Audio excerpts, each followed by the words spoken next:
Last year, obviously a good year for Brevan Howard, building on a good 2018. Tell us what were the strategies that worked?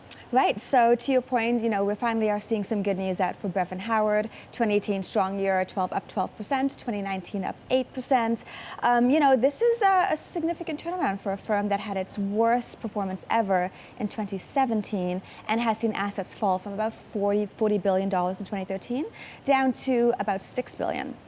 But what we saw last year is significant inflows. About $1 billion kind of flew into the firm, whether that's from performance or from investors investing in the fund. Now the firm runs about $7.2 billion, which is, again, some good news for the macro space and for a significant player in it.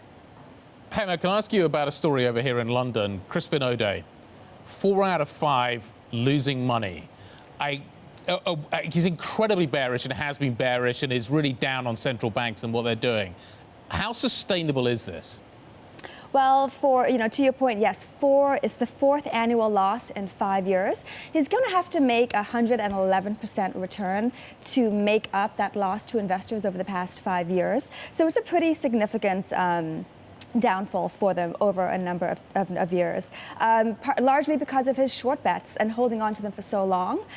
He reversed his kind of position in the last month in December, and in that month of December he gained about 11%, and that really did help, but still doesn't turn around a pretty significant loss for the firm and for investors. Now, some hedge funds have been making a number of strategic shifts in order to maybe build back up the business. Let's talk about Brevan Howard again as the obvious example. It cut staff. It gave some staff, like Chris Rockus, for example, their own, money to play with. That was a few years ago. Right. Yeah. So Rockus spun off and now runs his own firm. But yes, to your point, he has made a number of changes at Brevan Howard. Alan Howard has, and that includes cutting fees, which you've seen as a trend really across the hedge fund space in general, as investors have been frustrated with the sector as a whole.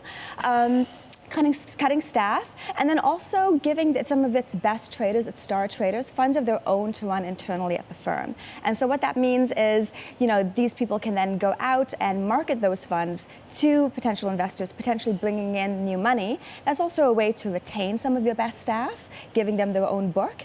And if there are any concerns about potentially losing your good talent during a difficult time, this could be one way to retain that talent.